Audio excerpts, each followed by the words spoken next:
और इसीलिए रामचरितमानस क्यों लिखा है? राम के चरित्र को मन में धारण करिए। रावण हर चीज में राम से बड़ा था जब राम लीला कर रहे थे। वैसे तो वो ईश्वर है, हर चीज में बड़ा, पैसे में बड़ा, उनके पास सोने की लंका, उसके पास रावण रथी वीरत रघुवीरा। अगर देखा जाए पावर में उनसे ज्यादा बड़ा, 10 आदमियों की ताकत उसको, उनसे बड़ा पंडित मुस्सा जोधा और ना कोई दूजा है। अपने शीशों को काट काट शंकर को मैंने पूजा। वो कहता इतने बड़े पुजारी तो राम भी नहीं थे, फिर किस कारण से वो हार गया?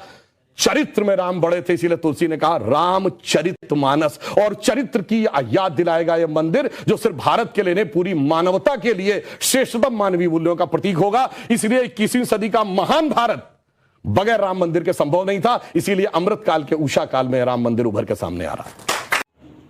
नमस्कार दोस्तों, आइए आज जानेंगे कि जब विपक्ष का व्यक्ति ने सवाल किया कि भगवान राम आखिर है क्या, कौन से भगवान राम के बारे में बात करते हैं। एक भगवान राम को कबीर मानते थे, एक भगवान राम को तुलसीदास मानते थे, और एक भगवान राम के बारे में भगवान शिव ने स्वयं माता पार्वती जी को कथा सुनाई है। आखिर कौन से भगवान राम हैं? तो सुधांशु त्रिवेदी जी ने कितना सटीक और कितना सुंदर जवाब दिया, आइए इस डिबेट में जानेंगे। लेकिन जब हम राम के बारे में बात करते हैं तो हम किन राम के बारे में बात करते हैं?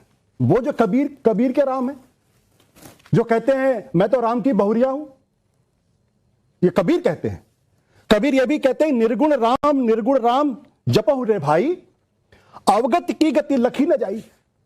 ये कबीर कहते हैं, वो एक निराकार परम ब्रह्म की बात करते हैं जिनको आप महसूस करते हैं, जो कहीं किसी मूर्ति में नजर नहीं आती, उनको हर जगह नजर आते हैं। और तुलसी क्या कहते हैं? रामई केवल राम प्यारा, जान लेव जो जाने निहारा। तो तुलसी ये कहते हैं। तो हम किस राम के बारे में बात कर रहे हैं? वो जो निराकार ब्रह्म है या वो जो साकार ब्रह्म है? इन दोनों के बीच में अगर हम ध्यान से देखें तो रामचरितमानस में आ जाते हैं। जब रामचरितमानस के पहले की बात कही जाती है कि भाई हिंदू धर्म में वैश्य और शैव के बीच में जबरदस्त झगड़ा हुआ, लेकिन रामचरितमानस का अगर आप बालकांड, हमारे बहुत सारे बच्चे यहां बैठे उनको ये पता होना चाहिए कि रामचरितमानस है क्या।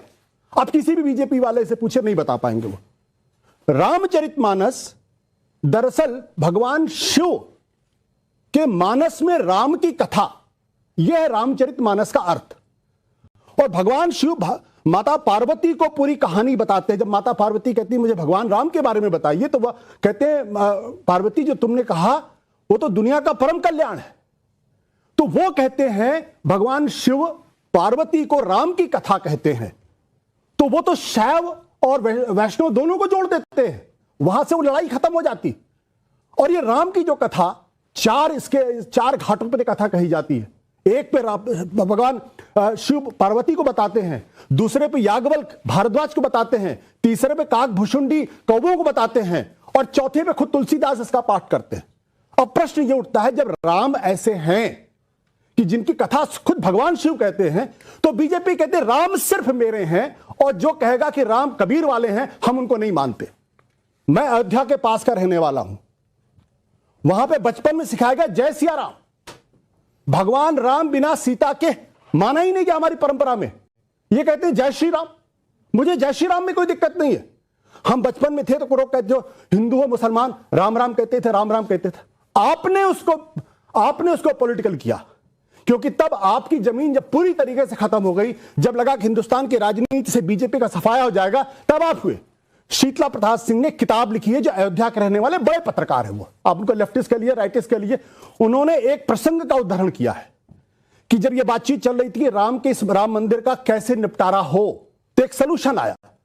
उस सोल्यूशन को लेके बहुत प्रसन्न हुए अशोक सिंघल, और वो गए बाला साहब देवरस के पास, और उन्होंने कहा कि बाला साहब जी ये प्रसंग बहुत अच्छा, राम मंदिर तो बन जाएगा।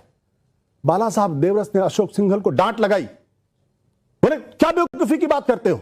और ये मैं नहीं कह रहा हूं, किताब में लिखा हुआ है, आज भी किताब उपलब्ध अगर आप पढ़ेंगे, शीतला प्रसाद सिंह की जो अयोध्या। इस मुद्दे पर हमें इस देश के अंदर 300 सीटें लेकर आनी, अपनी सरकार बनानी। प्रश्न ये कि कौन राजनीति कर रहा? बीजेपी की एक चीज बिल्कुल स्पष्ट कर देनी चाहिए, बार बार घालमेल करते हैं। भगवान राम अगर भगवान है तो फिर इतिहास पुरुष कहना बंद कर दीजिए, क्योंकि जो पुरुष है, जो इंसान है, वो आदि है और अंत है उसमें। चलिए, बहुत बढ़िया। देखिए, पहली बात तो ये हो गई कि भाई सब मानने को तैयार हो गए, नास्तिक भी मानने को तैयार हो गए। इससे बड़ा क्या हो सकता है? लेफ्टिस्ट प्रोपेगेंडा देखिए, बाला साहब देवरस और अशोक सिंघल के बीच की बातचीत में एक लेफ्टिस्ट पत्रकार बैठा हुआ है और कितनी अथॉरिटी से बता रहा है ये बात हुई, वो बोला गया और ये डांट खा गई। मुझे तो समझ में नहीं आता भाई कौन सा लेफ्टिस्ट पत्रकार बाला साहब देवरस और अशोक सिंघल जी के बीच में था। ये प्रोपेगेंडा होता है। और मैं आपको बात बताना चाहता हूं, जहां से आंदोलन शुरू हुआ 1983 की बात थी। उस समय जब मीनाक्षीपुरम में एक बड़ी घटना हुई जिसमें भारी संख्या में दलित समाज के लोग मुस्लिम बन गए थे, संघ ने इस विषय को बहुत प्रबलता से उठाया, इंदिरा गांधी ने हस्तक्षेप किया और वो विषय चूंकि देश में इतना बड़ा बन गया था, फिर इंदिरा गांधी के हस्तक्षेप के बाद बाहर आई बात। उस समय हम 2 सीटों वाली पार्टी नहीं थे जनाब, और पहली रैली जुलाई 1984 लखनऊ के बेगम अज़रत महल पार्क में हुई, जिसमें मैं भी बच्चे के रूप में गया था। हमारा नारा था, लोकतंत्र की देखो शान, बंदी बने हुए भगवान। ये आप 84 के इलेक्शन की बात कर रहे हो। उसमें भी अगर हमारा राजनीतिक वजूद खत्म हो गया था, तो बच्चों से कहता जाके चेक करिए, कांग्रेस के बाद सबसे ज्यादा वोट परसेंटेज में हम नंबर 2 की पार्टी थे। 8.96% वोट था हमारा 1984 में। अब जो इन्होंने कहा, देखिए लोग नास्तिक होकर भी कितना बढ़िया दर्शन की व्याख्या करने लगते हैं कि भगवान, अभी इन्होंने भी कहा कि भगवान है तो इंसान कैसे हैं। अरे तुलसी ने जवाब दिया है, व्यापक ब्रह्म निरंजन अविगत विगत विनोद सो अज प्रेम भगति बस कौशल्या की गोद। वो कहते हैं कि ये ब्रह्म है, अनादि है, परंतु भक्ति के कारण वह आपको दिखाई पड़ते हैं। जैसे सूर्य आपको दिखता है ऊपर, मगर आपको शीशे में रिफ्लेक्शन में देखता है। अगर शीशा साफ होगा तो आपको साफ साफ रिफ्लेक्शन सूर्य का दिखेगा। यानी वो उस रूप में आते हैं। और ये लोग बड़ी मजेदार बात करने लगते हैं कि साहब तुलसी के राम अलग हैं और उनके राम अलग हैं। तो तुलसी ने भी कहा, सिया राम मैं सब जग जानी, करहूं प्रणाम जोर जुग पानी। तो कबीर ने कहा है, दुल्हिन गाओ मंगल चार, हमरे घर आए रे राजा राम भरतार। राजा राम बोला है, 1 लख पूत 1.25 लाख नाती, ता रावण घर दिया न बाती। तो वो रावण भी उन्होंने बहुत साफ साफ कहा है। परंतु मजेदार बात यह है कि सेकुलर लोगों को इस बात पे तो आपत्ति है। आनंद रंगनाथन जी ने अच्छा जवाब दिया कि मंदिर में पैसा नहीं लगे, मगर सेकुलर सरकार को हज सब्सिडी देनी चाहिए थी, उस पर किसी को आपत्ति नहीं थी। जबकि मुस्लिम अकीदे के अनुसार हज अपने पैसे से जाया जाता है।